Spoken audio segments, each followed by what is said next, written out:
ஆண்டவரும் உலக இரட்சகரும் ஆகிய இயேசு கிறிஸ்துவின் இன்ப நாமத்தினால் உங்கள் யாவருக்கும் என்னுடைய அன்பான வாழ்த்துக்களை தெரிவித்துக் கொள்கிறேன். கிருபையும் சமாதானமும் உங்கள் அனைவரோடும் கூட இருந்து வழிநடத்துவதாக.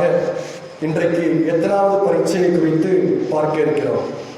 4வது பரீட்சையை குறித்து நாம் பார்க்க இருக்கிறோம். வாசிக்க கேட்ட யாத்திராகமத்தின் புஸ்தகம் 16ஆம் அதிகாரம் 16ஆம் வசனத்தில் இருந்து 21ஆம் வசனம் வரைக்கும் வேத பகுதியை நாம் வாசிக்க கேட்டோம். அங்கு இதற்கு முந்தின பகுதியிலே ஆசையினாலே கடவுளை பரீட்சை பார்த்து இஸ்ரவேல் ஜனங்கள் மன்னாவை வனாந்திரத்திலே பெற்றார்கள் என்று சொல்லி நாம் பார்த்தோம். அங்கு பெய்திருந்த பனி நீங்கின பிற்பாடு ஒரு சிறிய வஸ்து போல அங்கு உருச்சியாக ஒரு பொருள் இருக்கிறது. அதை அவர்கள் சேர்த்து அப்பங்களாக சுட்டு சாப்பிட்டார்கள் என்று சொல்லி நாம் பார்க்கிறோம். இங்கு அதை தொடர்ந்து இஸ்ரவேல் ஜனங்களுக்கு அங்கு ஆண்டவர் ஒரு கட்டளையை இங்கு கொடுக்கிறார். என்ன கட்டளையை அவர் கொடுக்கிறார் என்றால் 16ஆம் வசனத்தின் பின்பகுதி, அவனவன் தன் தன் கூடாரத்தில் இருக்கிறவர்களுக்காக தலைக்கு ஒரு ஓமர் அளவு எடுத்துக்கொள்ள கடவன். ஒரு தலைக்கு எவ்வளவு அளவு எடுக்கணுமா? ஒரு ஓமர் அளவு அவர்கள் எடுக்க வேண்டும் என்று சொல்லி அங்கு ஆண்டவர் கட்டளை இருக்கிறார். ஓமர் என்றால் அங்கு 36ஆம் வசனத்திலே சொல்லப்பட்டிருக்கிறது. ஒரு ஓமரானது எப்பாவிலே 10ல் ஒரு பங்கு. ஒரு ஓமர் என்பது 2 படி. 2 படி அளவு, நம்முடைய அளவின்படி ஒரு ஓமர் என்பது 2 படி. அங்கு ஒரு படி என்பது 2 முதல் 2.25 லிட்டர் வரைக்கும். ஒரு படி என்பது 2 முதல் 2.25 லிட்டர் வரைக்கும் உள்ளது ஒரு படி. அப்போ 2 படி எவ்வளவு? 4 முதல் 4.5 லிட்டர். அப்போ ஒரு தலைக்கு எவ்வளவு ஓமர் அவங்க எடுக்கணுமா?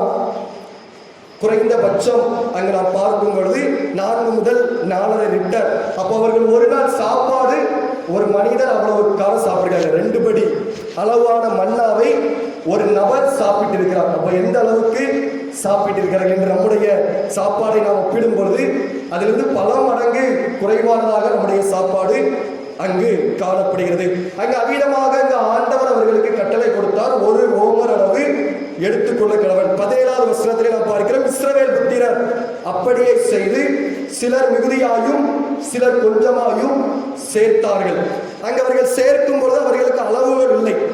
ஒரு சிலர் அதிகமாக சேர்த்தார்கள், ஒரு சிலர் குறைவாக சேர்த்தார்கள். அதற்கு பின்புதான் அழைக்கிறார்கள். அழைக்கிற போது என்ன நடக்கிறது? மிகுதியாய் சேர்த்தவருடைய அளவும் ஒரு ஓமர் அளவாக இருக்கிறது. குறைவாக சேர்த்தவருடைய அளவும் ஒரு ஓமர் அளவாக அங்கு காணப்படுகிறது. இங்கு அவர்களுக்கு ஆண்டவர் கட்டளையை கொடுத்திருந்தாலும் அந்த கட்டளையின்படி அங்கு அவர்கள் அழைக்கிற பொழுது அவர்கள் எவ்விதமாக சேர்த்தாலும் அந்த அளவையிலே வித்தியாசம் இல்லை. எல்லோருக்கும் அது ஒரு ஓமர் அளவாகவே காணப்பட்டது. அதிகமாய் அங்கு சேர்த்தவனுக்கும் அழைக்கிற பொழுது ஒரு ஓமர் அளவாக காட்டப்பட்டது. அங்கு குறைவாக சேர்த்தவனுக்கும் அது ஒரு ஓமர் அளவாக அங்கு பார்க்கப்பட்டது. அவ்விதமாக தாங்கள் புசிக்கும் அளவுக்கு தக்கதாக சேர்த்தார்கள். இங்கு ஆண்டவர் அவர்களுக்கு கொடுக்கிற கட்டளை என்ன? ஒரு ஓமர் அங்கே எடுக்கக்கூடிய மன்னாவானது ஒரு நாளைக்கு மாத்திரம் விடியற் காலத்திலே நீங்கள் சேர்த்து வைக்க கூடாது. 19ஆம் வசனத்திலே விடியற் காலம் மட்டும் அதில் ஒன்றும் வைக்கக்கூடாது என்று அவர்களுக்கு சொல்லியும் மோசையின் சொல் கேளாமல் சிலர் அதில் விடியற் காலம் மட்டும் கொஞ்சம் மீதியாய் வைத்தார்கள். அது பூச்சி பிடித்து நாச்சம் எடுத்து அவர்கள் மேல் மோசே கோபம் கொண்டான் என்று சொல்லி பார்க்கிறோம். இங்கே அனைத்து இஸ்ரவேல் ஜனங்களும், பெரும்பாலான இஸ்ரவேல் ஜனங்கள் ஆசையினாலே பரீட்சை பார்த்து இந்த மன்னாவை வாங்கினார்கள். அவற்றிலே சிலர் மாத்திரம் இங்கு மீண்டும் ஆண்டவரை பரீட்சை பார்க்கிறார்கள். இங்கு பரீட்சை பார்ப்பதற்கு காரணம் என்ன? இந்த சில மனிதருடைய வீம்பு. அவர்கள் தன்னுடைய வீம்பினாலே அங்கு கடவுளை பரீட்சை பார்க்கிறார்கள். 20ஆவது வசனத்திலே தெளிவாக அங்கு சொல்லப்பட்டிருக்கிறது, மோசையின் சொல் கேளாமல் சிலர் அதில் விடியற் காலம் மட்டும் கொஞ்சம் மீதியாய் வைத்தார்கள். அங்கு மோசே தெளிவாக சொல்கிறார், ஒருவனும் விடியற் காலம் மட்டும் வைக்கக்கூடாது. அவரவர் அளவுக்கு தக்கதாக ஆண்டவர் தந்திருக்கிறார். அளந்து எடுக்கிறோம், அது உங்களுக்கு போதுமானதாக இருக்கும். ஏனென்றால் உங்களுக்கு ஏற்றபடிதான் அது கொடுக்கப்பட்டிருக்கிறது. ஆகவே நாளைய தினத்திலே உங்களுக்கு புதிதாக கிடைக்கும். ஆகவே நீங்கள் விடியற் காலம் மட்டும் சேர்த்து வைக்க வேண்டியதில்லை. என்று சொன்ன பொழுது அங்கே அதிலே குறிப்பிட்ட இஸ்ரவேல் ஜனங்கள் அங்கு மோசையின் சொல்லை மதிக்கவில்லை. தங்களுடைய செயலிலே தங்களுடைய வீம்புத்தனத்தை காண்பித்தார்கள். சிலர் மட்டும் என்ன செஞ்சாங்க, அதை விடியற் காலம் மட்டும் வைத்தார்கள். என்ன நடந்தது? அது பூச்சி பிடித்து நாச்சம் எடுத்தது என்று சொல்லி பார்க்கிறோம். அவர்கள் மேல் மோசே கோபம் கொண்டான். ஏனென்றால் அங்கு சொல்லப்படுகிறது, அதை விடியற் காலந்தோறும் அவரவர் குசிக்கு அளவுக்கு தக்கதாக சேர்த்தார்கள், வெயில் ஏற ஏற அது உருகிப்போம். ஆகவேதான் அந்த ஆண்டவர் அங்கே அதை விடியற் காலம் மட்டும் நீங்கள் மீதியாக வைக்க வேண்டாம், அந்தந்த நாளுக்கு தக்கதாக உங்களுக்கு கொடுக்கப்படும். ஏனென்றால் அங்கு ஆண்டவர் எதை கற்றுக் கொடுக்க விரும்பினார், இவர்கள் ஆசையினால் தன்னை பரீட்சை பார்த்து இந்த காரியத்தை பெற்றுக் கொண்டாலும் ஆண்டவரே எங்களை தினந்தோறும் போஷிக்கிறவர் என்பதை இந்த ஜனங்கள் அறிந்து கொள்ள வேண்டும் என்பதற்காக அங்கு ஆண்டவர் இந்த தின நியமத்தை அங்கு ஏற்படுத்தி கொடுக்கிறார். நம்முடைய பரமண்டல ஜபங்களிலே நாம் அங்கு ஜபிக்கிறோம், அன்றன்றுள்ள எங்கள் அப்பத்தை எங்களுக்கு என்று தாரும். அங்கு அன்றன்றுள்ள அப்பத்தை தாங்கள் ஆண்டவரிடத்திலே பெற்றுக்கொள்வதற்கு மாறாக அங்கு இஸ்ரவேல் ஜனங்கள் ஆண்டவரை பரீட்சை பார்த்ததின் விளைவு தாங்கள் சேர்த்து வைத்தது நாச்சம் எடுத்தது என்று சொல்லி பார்க்கிறோம். ஆகவே அங்கே ஆண்டவராக இயேசு கிறிஸ்து அங்கு பரமண்டல ஜபத்தை தன்னுடைய சீடர்களுக்கு கற்றுக் கொடுக்கிறார். அன்றன்றுள்ள அப்பம் எங்களுக்கு போதும் என்று சொல்லி ஜெபியுங்கள். அங்கு நீதிமொழிகளின் புஸ்தகத்திலே நாம் பார்க்கும் பொழுதும் அங்கு ஒரு பக்த நீளமாக ஆண்டவருடைய சமூகத்திலே ஜெபிக்கிறதை நாம் பார்க்கிறோம். நீதிமொழிகள் 30ஆம் அதிகாரத்திலே நாம் பார்க்கும் பொழுது 8ஆம் வசனத்திலே, மாயையும் பொய் வசனிப்பையும் எனக்கு தூரப்படுத்தும், தரித்திரத்தையும் ஐஸ்வர்யத்தையும் எனக்கு கொடாதிருப்பீராக என்று சொல்லி அங்கு அவன் சொல்லக்கூடிய காரியம் என்ன? தான் பரிபூர்ணம் அடைகிறதினால் மனிதனுக்கு கர்த்தர் யார் என்று சொல்லாதபடிக்கு, தரித்திரப்படுகிறதினால் திருடி என் தேவனுடைய நாமத்தை வீணிலே வழங்காதபடிக்கும், என் படியை எனக்கு அளந்து என்னை போஷித்தருளும். அங்கு ஆகூர் என்ற மனிதனும் அவிதமாக இருக்கிறார், எனக்குரிய படியை அளந்து என்னை போஷித்தருளும் என்று சொல்லி ஜெபிக்கிறதை நாம் பார்க்கிறோம். இஸ்ரவேல் ஜனங்களுக்கு அவிதமாக நியமம் ஏற்படுத்தப்பட்ட பொழுதும் இஸ்ரவேல் ஜனங்களுக்கு ஆண்டவர் மீது நம்பிக்கை இல்லை.